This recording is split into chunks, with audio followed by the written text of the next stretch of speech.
Okay, so here is the scenario कि 220 students ने इकट्ठे डेवलप किया fever, body aches, loss of appetite और जॉन्डिस भी। ठीक है, उन्हें जॉन्डिस डेवलप हुआ है, फीवर, बॉडी में एक्स है और लॉस ऑफ एपिटाइट। तो ये क्या है पे।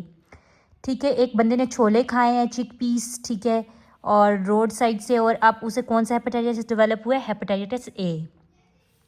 ठीक है, तो ये फिर वही है कि एक बंदे ने छोले खाए हैं फ्रॉम एक जो है वो बच्चे ने रेडी से ना छोले खाए हैं, चिक पीस, और उसको उस वक्त फीवर और उल्टी हुई है और ख़त्म हो गई। फिर 10 दिन बाद उसको अब जॉन्डिस डेवलप हो गया, तो ये क्या होगा? Hepatitis A. ठीक है, मोस्ट कॉमन जो हेपेटाइटिस है प्रेगनेंसी में वो ए ही है। रिमोट एरियाज़ में ई हो, अगर रिमोट एरिया से वो घूम कर आई है लेडी तो फिर ई होगा। ठीक है, most likely cause of jaundice and D raised LFTs, यानी कि मोस्ट कॉमन क्या प्रेगनेंसी में? वो हेप ए ही है, मोस्ट कॉमन वही hep A. Most frequent etiology of hepatitis in Asia with minimum complication, यानी कि मोस्ट कॉमन है बट मिनिमम कॉम्प्लिकेशंस वो क्या? Hep A. अच्छा, हेपेटाइटिस डी वायरस हमेशा हेपेटाइटिस बी वायरस के ऊपर होता है। ठीक है, तो और इसका हाईएस्ट मोर्टेलिटी रेट है। D is active in the presence of B only, और बी ट्रांसफ़र होता है बाय सेक्शुअल कॉन्टैक्ट, और ब्लड ट्रांसफ्यूजन से ज़्यादा होता है। ठीक है, और this hep B is associated with vasculitis, polyarteritis nodosa से, पी एन का ग्रेन्युलोमेटस वेस्कुलाइटिस इससे रिलेटेड है।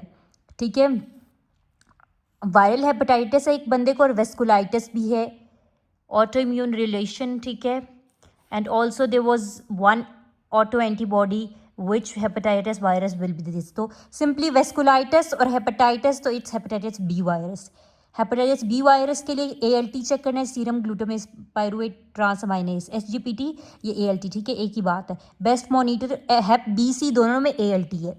हेप सी है एक बंदे को, उसका जो है वो RNA PCR पॉजिटिव आ गया है, लेकिन उसको कोई कॉम्प्लिकेशन डेवलप नहीं हुई है, तो आपने क्या करना है? उसको देना है इंटरफेरोन एंड रिबाविरिन, ये ऑलमोस्ट 3 मंथ्स के लिए देते हैं। ठीक है, एक पेशेंट है with the complaints of Malus for 1 year, haemoglobin उसका कम है और बाकी ठीक है, नॉर्मल है। ठीक है, जस्ट HB कम हुआ है, बाकी ऑलमोस्ट सब कुछ नॉर्मल है, और इंक्रीज्ड आयरन स्टेनिंग है। ठीक है, तो ये I don't know how but it's hep C का है, इसके रीज़न मुझे नहीं पता।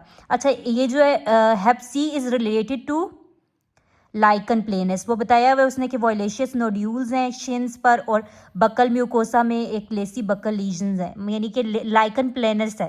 लाइकन प्लेनस किस हेपेटाइटिस से रिलेटेड है? हेपेटाइटिस C वायरस से। ठीक है, फिर उसने बताया कि वही इन्फ्लेमेशन ऑफ पोर्टल ट्राइड्स जो स्पिल करी है डिसन लोब्यूल्स में, जब भी इस तरह इन्फ्लेमेशन या फाइब्रोसिस आए तो it's chronic active hepatitis C। ठीक है, एक बंदा आता है, ठीक है, उसमें anti hepatitis C virus positive है।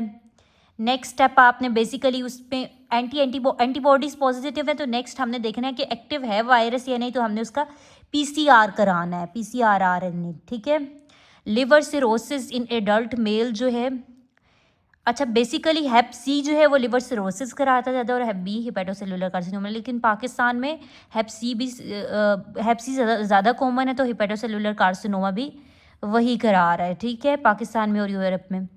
ठीक है, फिर ये वही कह रहे हैं कि हिपेटोसेलुलर लिवर सिरोसिस ज़्यादा हेपेटाइटिस C इन्फेक्शन से। प्राइमरी हिपेटोसेलुलर कार्सिनोमा पाकिस्तान में हेप सी से है, वैसे हेप बी सी दोनों ही हिपेटोसेलुलर कार्सिनोमा कराते हैं। ठीक है, अच्छा, ओरोफिकल रूट से कौन सा हेपेटाइटिस ट्रांसफ़र होता है? A और E दोनों। ठीक है, अच्छा, एपिडेमिक के फॉर्म में कौन सा हेपेटाइटिस होता है? तो वो भी A भी होता है और E भी होता है। ठीक है, लीथल ड्यूरिंग प्रेगनेंसी जो है वो E है, मोस्ट डेंजरस है lethal during pregnancy, that is E। एक प्रेग्नेंट लेडी रिमोट एरिया से होके आई है, अब उसको ये हेपेटाइटिस हुआ है, तो E है। ठीक है, मोस्ट लाइफ थ्रेटनिंग जो है वो hepatitis during pregnancy is E। ठीक है, रिमोट एरिया से होके आई है, तो E। ठीक है, प्रेग्नेंट लेडी 20। ठीक है, मोस्ट कॉमन सिर्फ जो है वो A, बेशक प्रेगनेंसी में भी A ही है। रिमोट अगर विलेज से होके आई है तो E। मोस्ट डेंजरस, ठीक है, डेंजरस उसने पूछा है तो वो A है, ई है, sorry, in pregnancy. Pregnant patient में है डेंजरस ई, ठीक है। ए तो बिल्कुल डेंजरस नहीं होता, ठीक है। लिवर सिरोसिस का पेशेंट, लिवर सिरोसिस हेप सी लिवर सिरोसिस कराता है। हेप बी ब्लड बोर्न, ब्लड के थ्रू ट्रांसमिट होता है और सेक्सुअल कॉन्टैक्ट से भी ट्रांसमिट होता है, ठीक है। हेप बी सी दोनों ही करवाते हैं फैटी लिवर डिजीज़, ठीक है। अच्छा, नेक्स्ट वी हैव एक पेशेंट है जॉन्डिस और बिलीरुबिन है, और बिलीरुबिन इसका 10 है, कॉन्जुगेटेड 9 है, अनकॉन्जुगेटेड 1। तो ये हेपेटाइटिस भी हो सकता है, ड्यूबिन जॉनसन सिंड्रोम भी हो सकता है, बहुत वेग सा सिनेरियो है, ठीक है। Inflammation of portal tried spilling into the lobules, ये क्या होगा, क्रोनिक एक्टिव। जब भी इस तरह inflammation spilling into the lobules, जिसमें क्रोनिक नेक्रोसिस हो रही है और फाइब्रोसिस हो रही है, it's chronic active hepatitis. Fibrosis, chronic hepatitis, ठीक है। मोस्ट रिलायबल जो माइक्रोस्कोपिक फीचर है जो बताता है कि क्रोनिसिटी है वो फाइब्रोसिस ही है। अच्छा, एशिया में कोलेंजियो हेपेटाइटिस किससे होता है, बाइक्लोनोरिशियस साइनेसिस, ठीक है। अच्छा, अब ये वाला जो चार्ट है दिस इज़ वेरी इंपॉर्टेंट, इसको थोड़ा समझना है। अच्छा, इस टेबल को थोड़ा सा देख लें, ठीक है। जब भी एक्यूट इन्फेक्शन होता है ना, तो सरफेस एंटीजन इंक्रीज होगी, ठीक है। सरफेस एंटीजन इंक्रीज होगी, ठीक है। ये ई एंटीजन का मतलब है कि ये इन्फेक्टिव है या नहीं। तो एक्यूट जो है वो इन्फेक्टिव तो होता है, क्रोनिक भी इन्फेक्टिव होता है, तो इसमें ई एंटीजन पॉजिटिव होगा। फिर इनके अगेंस्ट दो एंटीबॉडीज़ बनती हैं, कोर एंटीबॉडी और सरफेस एंटीबॉडी। जो एक्यूट होता है उसके अगेंस्ट जो है वो सबसे पहले कोर एंटीबॉडी बन जाती है आईजीएम, लेकिन क्रोनिक में बनती है आईजीजी, ठीक है। और जिसमें प्रीवियस इन्फेक्शन हो ना, पहले इन्फेक्शन हुआ, अब दोनों ही एंटीजन तो नहीं होगा ना, वो इन्फेक्टिव है ना एक्टिव, ना एक्टिव इन्फेक्शन है ना इन्फेक्टिव है, दोनों नेगेटिव होंगी, लेकिन दोनों एंटीबॉडीज प्रेजेंट होंगी प्रीवियस इन्फेक्शन में। और जो बंदा वैक्सीनेटेड होगा उसमें सिर्फ सरफेस एंटीबॉडी होगी, बाकी ये नहीं होगा, सब कुछ नेगेटिव। जबकि विंडो पीरियड वो पीरियड होता है जिसमें सरफेस एंटीजन ख़त्म हो चुकी होती है, लेकिन अभी सरफेस एंटीबॉडी भी अपीयर नहीं हुई होती, तो इसमें से भी सब कुछ नेगेटिव होता है और इन्फेक्टिव भी नहीं होता विंडो पीरियड। तो इसमें सिर्फ कोर एंटीबॉडी पॉजिटिव होगी आईजीएम, सिर्फ कोर एंटीबॉडी पॉजिटिव तो विंडो पीरियड है, सिर्फ सरफेस एंटीबॉडी पॉजिटिव तो वैक्सीनेशन है। बाकी आपको समझ में आ गई, आई होप ये बात समझ में आ गई होगी, ठीक है। अच्छा, अब देखें कि एक हमारे पास जो है वो एक लेडी आती है जिसका सरफेस एंटीजन नेगेटिव है और लेकिन कोर एंटीजन पॉजिटिव है, बाकी सब कुछ नेगेटिव है। कोर एंटीजन पॉजिटिव होने का मतलब ये है कि उसको पास्ट एक्सपोजर हुआ है, ठीक है। कोर एंटीबॉडी उसको पॉजिटिव है, बाकी आईजीएम भी नेगेटिव है, मतलब पास्ट एक्सपोजर है, ठीक है। सरफेस एंटीजन नेगेटिव है, कोर पॉजिटिव है। अच्छा, एंटी कोर एंटीबॉडी पॉजिटिव है, बाकी नेगेटिव है। और ये भी हमारे पास यानी कि ई एंटीबॉडी रिएक्टिव है, एंटीजन नहीं। अगर एंटीजन हो तो वो तो इन्फेक्टिव हो, ठीक है। अगर कोर एंटीबॉडी सिर्फ कोर एंटीबॉडी भी है और इन्फेक्टिव एंटीबॉडी भी है, दोनों एंटीबॉडीज हैं, ये पास्ट हेपेटाइटिस बी वायरस का एक्सपोजर है, ठीक है। नेक्स्ट है कि एंटीबॉडी है उसकी कोर एंटीबॉडी है और इसके अलावा उसकी बाकी नेगेटिव है। कोर एंटीबॉडी पॉजिटिव है, सरफेस एंटीजन और ये दोनों नेगेटिव है, ठीक है। तो ये विंडो पीरियड है, मैंने बताया कि विंडो पीरियड में सिर्फ कोर एंटीबॉडी पॉजिटिव होगी, ठीक है। अभी क्योंकि सरफेस एंटीजन ख़त्म हो चुकी होती है, सरफेस एंटीबॉडी अपीयर नहीं हुई होती।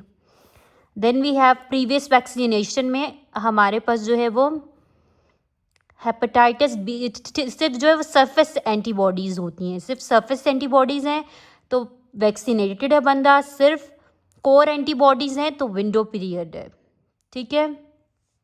अगर साथ में और चीज़ें भी दी हुई हैं तो फिर उसके साथ हम रिलेट करके बताएंगे, ठीक है। पॉजिटिव सरफेस एंटीजन का मतलब है कि हमारे पास जो है वो एक्टिव इन्फेक्शन है। अब अगर 6 मंथ से ज़्यादा हो गए तो वो क्रोनिक है और अगर 6 मंथ से कम है तो वो एक्यूट है, ठीक है। सरफेस एंटीजन पॉजिटिव है बी की, क्रोनिक कैरियर है बी का, तो ये मोर देन 6 मंथ जब गुजर जाते हैं तो तब वो क्रोनिक होता है। अच्छा, अब इसमें सरफेस एंटीजन पॉजिटिव है और इन्फेक्टिव पीरियड भी उसका पॉजिटिव है और आईजीएम है, आईजीजी होता है तो वो क्रोनिक हो जाता है, आईजीएम है तो ये एक्यूट हैप बी है, ठीक है। ई एंटीजन पॉजिटिव है तो इसका इंक्रीज रिस्क ऑफ इन्फेक्शन है। और ई एंटीबॉडी अभी, यानी कि ई का मतलब इन्वेलप होता है, अभी इन्वेलप एंटीजन पॉजिटिव है और एंटीबॉडी नेगेटिव है, तो इस there is a high risk of transmission. ठीक है, एंटीजन पॉजिटिव है लेकिन अभी एंटीबॉडी नेगेटिव है तो हाई रिस्क ऑफ ट्रांसमिशन है। ठीक है, एक बंदा हमारे पास आता है, सिनेरियो है मेलेस फटीक LFTs उसके अच्छे खासे डिग्री हैं। ठीक है, डायरेक्ट बिलीड्यूबिन या investigation, fibrosis and lamina of hepatocyte destruction है, hepatocellular ballooning and inflammation of triads. तो क्या है ये, मुझे क्रोनिक हेपेटाइटिस का केस लग रहा है। जब भी आपको लगे कि एक्टिव हेपेटाइटिस, चाहे वो क्रोनिक हो या एक्यूट हो, आप तो सरफेस एंटीजन करानी है। ठीक है, अच्छा, हेपेटोसेलुलर कार्सिनोमा क्या है कि most common cause of cancer, third most common cause है। फर्स्ट पे क्या होता है, लंग कैंसर, सेकंड पे ब्रेस्ट, और थर्ड पे जो है वो हेपेटोसेलुलर कार्सिनोमा है। ठीक है, वर्ल्ड वाइड हेप बी ज़्यादा हेपेटोसेलुलर कार्सिनोमा कराते हैं। पाकिस्तान और यूरोप में हेप सी है। इसके डिफरेंट रिस्क फैक्टर्स हैं like alcohol, auto immune disease, hemochromatosis, alpha 1 antitrypsin deficiency, Wilson's disease और specific carcinogens like aflatoxins and आस्पारजिलस।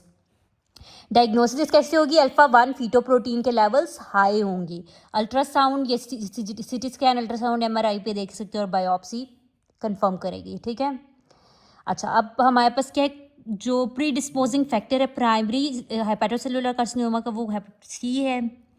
ठीक है, पाकिस्तान में, ये मैंने अभी बात बताई है। लेकिन अगर वो हमारे पास कहता है कि हेपेटोसेलुलर कार्सिनोमा जो है मोस्ट कॉमन कॉज उसका हेप सी ही है, एफ्लाटॉक्सिन उसके बाद है। अगर हमारे पास aflatoxin is implicated most commonly in aflatoxin भी हेपेटोसेलुलर कार्सिनोमा कराती है। फार्मर आ गया तो इसका मोस्ट लाइकली कॉज एफ्लाटॉक्सिन है। ठीक है, आगे देख लें, अगर ये फार्मर आ जाता है तो एफ्लाटॉक्सिन मोस्ट लाइकली कॉज है। लेकिन अगर वो पाइप फैक्ट्री में वर्क कर रहे हैं तो विनाइल क्लोराइड ने हेपेटोसेलुलर कार्सिनोमा कराया होगा। एक पेशेंट है, एमनियोटिक फ्लूइड में नॉर्मली अल्फा फीटोप्रोटीन होती है, लेकिन हेपेटोसेलुलर कार्सिनोमा में ये बहुत ज़्यादा हाई हो जाती है। ठीक है, फिर ये एक पेशेंट आता है जिसमें जो है वो हमारे पास, ये देखें, उस एक बंदा है, उसने क्या किया, वो आया है, वो चाहता है कि उसका मसल मास ज़्यादा हो जाए, तो उसने एक इंजेक्शन अपनी फ्रेंड से लेकर लगा लिया। ये एनाबॉलिक स्टीरॉयड उसने लगा लिया है। ठीक है, जिससे उसको एक्ने हुई है, इक्ट्रस और फटीक, और वर्कअप पे हाइपोस्पर्मिया भी हो गया है। ठीक है, हीमोग्लोबिन और हेमाटोक्रिट भी बढ़ गया है। तो ये मोस्ट लाइकली जो हमारे पास जो एनाबॉलिक स्टीरॉइड्स होते हैं ना, वो क्या करवाते हैं, वो लिवर में जाकर, जाहिर है उन्होंने क्या करनी है, सेल की ग्रोथ को बढ़ाना है, तो वो एडिनोमा बना देते हैं लिवर में, और वो एडिनोमा कन्वर्ट हो जाते हैं हेपेटोसेलुलर कार्सिनोमा में। ठीक है, तो ये यही बात बार बार बताई गई है। ठीक है, ये यहाँ पर alpha fetoprotein 107 hepatocellular carcinoma, most common hepatic malignancy जो इसकी मेटास्टेसिस है, और हेपेटोसेलुलर कार्सिनोमा में हाइपरकैल्सीमिया नहीं होता। ठीक है, और liver cancer in alcoholic man है अगर, तो वो क्रोनिक एल्कोहलिज्म की वजह से है।